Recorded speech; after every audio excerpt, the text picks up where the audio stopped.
Hi all, welcome to Tapped Into Magic. I'm one of your hosts, Austin, and bringing you here today another Oathbreaker deck tech video.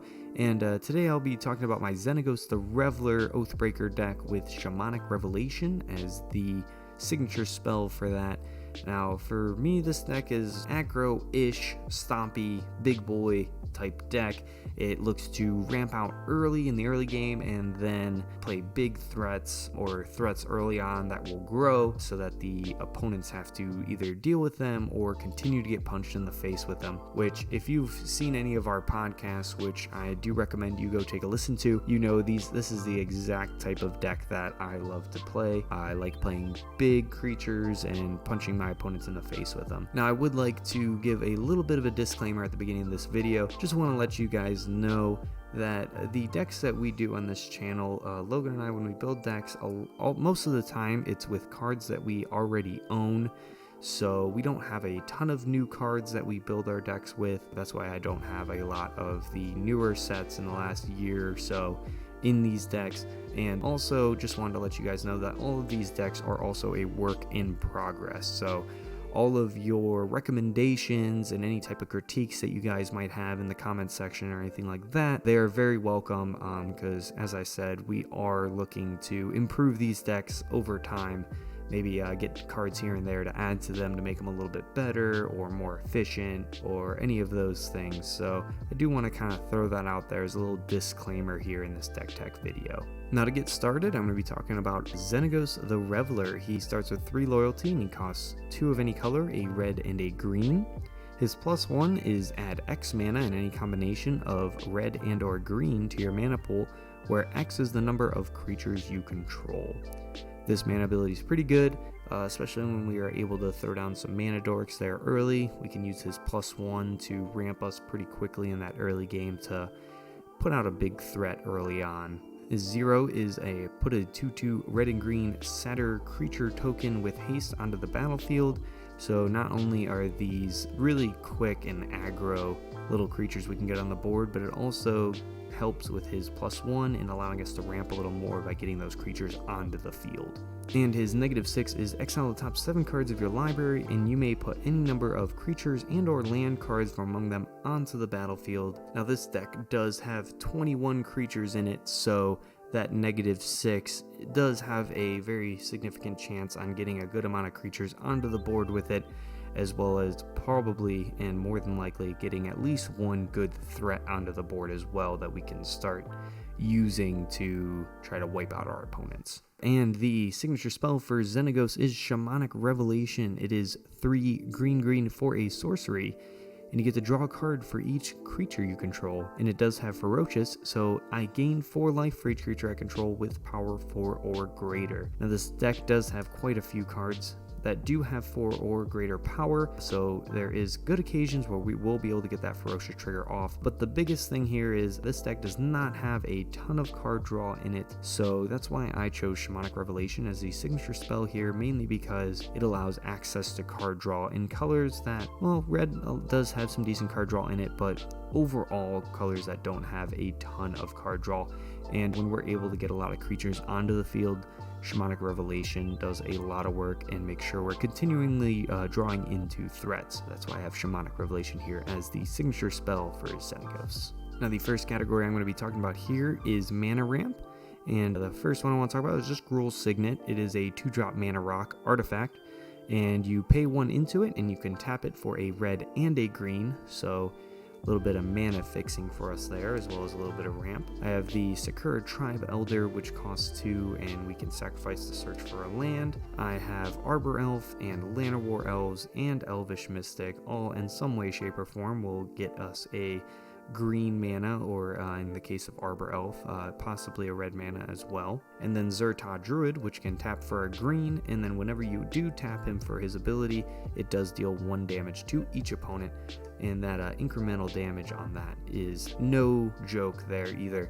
It does, especially if you get him out early, it can deal a good amount of damage throughout the game if he's not dealt with. Then the last one is just Rampant Growth. I do like my ramp in my decks to be low costed and efficient, so that's why I don't have a Cultivator or Kodama's Reach. I'd rather just get out Rampant Growth on turn 2, get that land into play so that on turn 3 I can either play more Mana Dorks or try to get more threats out there.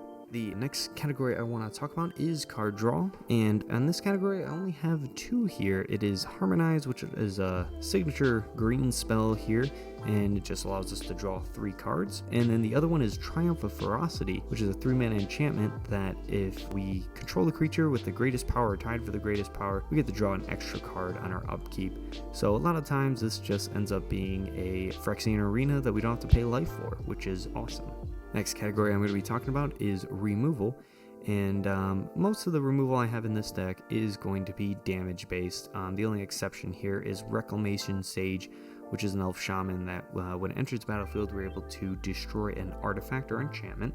I know a lot of times when you think of threats on the board you think of creatures, but you do want to make sure that you're putting in your Commander and Oathbreaker decks cards that deal with other permanents on the field besides the just creatures. Alright, and the next card I want to talk about is Prey Upon, which is a cheap fight spell that, it's an efficient way to get rid of a creature, especially when we have our giant threats on the board. We can easily, more than likely, take out a huge threat that's on the board there. And the next damage spells I want to talk about are going to be Lightning Bolt, which deals 3 damage, and Spite Billows, which when it leaves the battlefield, it deals 6 damage to each creature.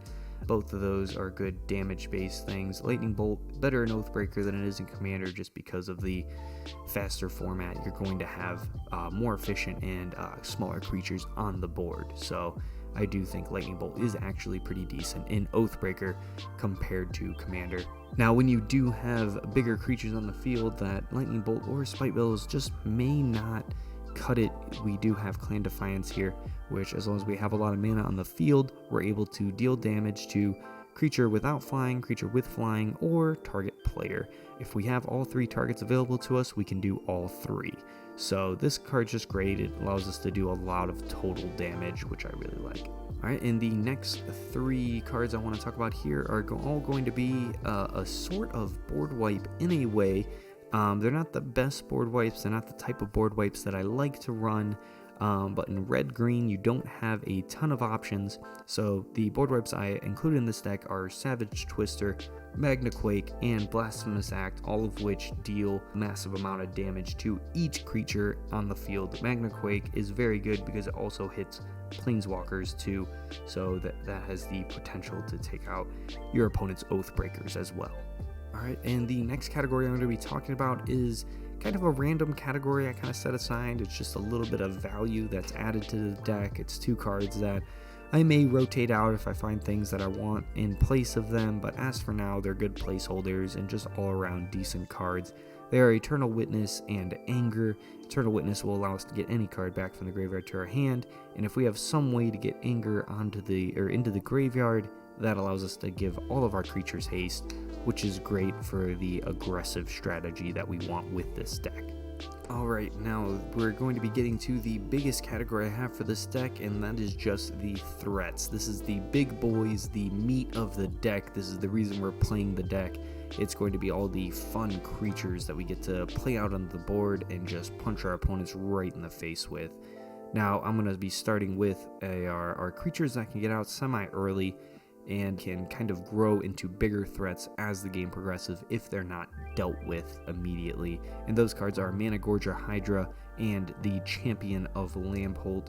Both of those creatures are able to grow in power, and they both have a sort of evasion, so we are able to get around some creatures and hit in for that damage when they are big enough. Alright, now the next little bunch of big boys that we have here are Rampaging Balos and Avenger of Zendikar. Both of these creatures have landfall, and they both create creature tokens that we will be able to use to either overrun our opponents or just create a big enough board stake where we have a overwhelming presence and can hopefully take control of the game that way. These 2 cards are excellent threats that I like putting out of the board.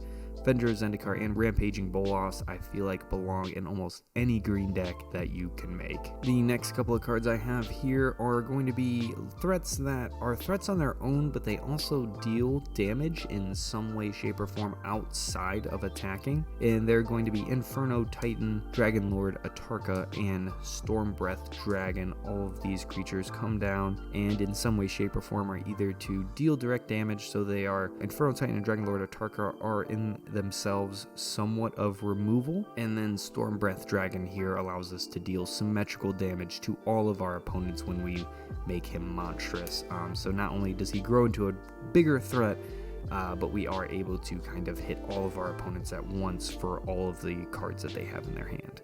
Alright, and the next bunch of threats that I have here are going to be Dais of Calamity, which is a great creature, a big trampler that if we're able to deal 6 or more damage with him, we are able to destroy a land that our opponent controls. And then we have Colonian Hydra, which grows not only himself whenever he attacks, but it grows every one of your creatures that have +1/+1 counters on them. So that's a monstrous Stormbreath Dragon, Champion of Landhold, Mana Gorger Hydra, and any of the plant tokens that Avenger of Zendikar has are all going to be able to grow and double whenever Colonian Hydra attacks. Colonian Hydra is one of my favorite green cards, just because he is a big dummy that likes making other big dummies even bigger, which is awesome. And then also I have Terra Ravager, which will get bigger whenever you attack an opponent for the more lands that they have. Now, all those big creatures are great, but they don't exactly win us the game by themselves.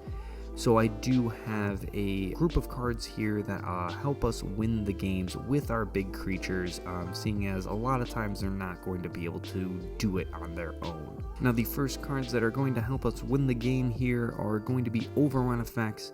So of course we're running the original Overrun card here, which just gives +3/+3 and trample to all our creatures.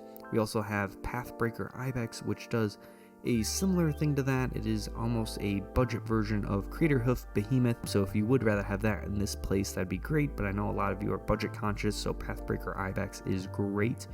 And then of course Beastmaster Ascension for when we have 7 or more creatures, we can attack with all of them and give them all +5/+5, which is enormous. Now, a lot of the times we can get through, but we just cannot deal enough damage with what we have on the board. So that's where Relentless Assault comes in, where we can untap all of our creatures after we've attacked with them, get another combat phase, and be able to give an opponent another good smack to the face. Next card is a great card for when we're having trouble getting around, evading the opponent's board state. Maybe that we're playing an opponent who also likes to play a lot of creatures. We have Noble Quarry, which if we're able to attack with this, or even if it's enchanted to another creature, if that creature attacks, all creatures able to block it have to. So that allows us to kind of get the creatures out of the way, block this unicorn here, and we're able to actually get our big guys through so that they can hit someone in the face. And the last card I'm going to talk about here is Rubble Hog. Now this card does get better as the game goes on and the more lands that you have in play. He is a creature that can enter the battlefield with power and toughness equal to the number of lands I control, but more than likely we're going to be playing this for its Blood Rush effect, which we're able to pay 1 green/red, discard it, and we can give one of our creatures, preferably one that goes through unblocked or has trample, give it +X/+X, where X is the number of lands you control. Sometimes this can just finish out the game all on its own. Alright, now the final thing we're going to be talking about for my Xenagos Reveler deck is the mana base. For this mana base, it is more of my budget deck, so I don't have a lot of expensive lands here in this deck. Just a couple dual lands, some cheap fetches, and basic lands. For mana bases with these decks, you don't have to get extremely fancy. If you really wanted to, you can just put basic lands in all of them. There are guild gates that you can have. There's plenty of common and uncommon tap lands that you can have that are in the guild colors, and even some all of the tri-colors as well.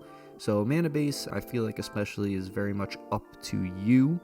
but I will let you know kind of what I have here. And like I said, this is kind of my budget deck, so I don't have a ton of my expensive lands in this deck like you might have seen in my Karn Versa deck or my Nissa deck. Now, the dual lands that I do have here are Temple of Abandon, Command Tower, Rugged Highlands, Cindergale, and Rootbound Crag. Now note, if I did have a extra Stomping Grounds that wasn't being used in another deck, I would have that here. However, it is in my other deck, so I do not have a Stomping Grounds here, or else I would definitely put it in this deck. And besides the dual lands, I do have Terramorphic Expanse and Evolving Wilds. Not the most efficient fetch lands here, but they get the job done.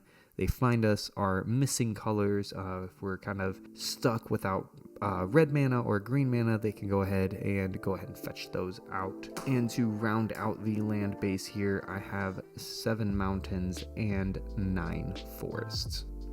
So I just wanted to say thank you all for listening and watching this deck tech video here.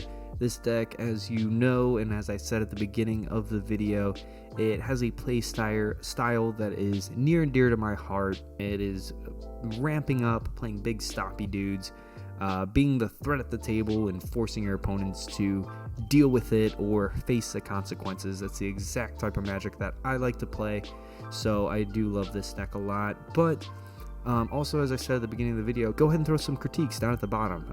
Comment below, let me know what you like, what you didn't like, maybe some cards that you would suggest, maybe something that you would want to add to this deck or see taken out. Things in that manner. We love communicating with you guys and seeing what you like and don't like here. But along with that, go ahead, drop a like down at the video for the video. Subscribe to our YouTube channel. Hit that notification bell so you know whenever we're posting new videos, whether it be podcasts, deck techs, and the future battle videos, which are coming, I promise.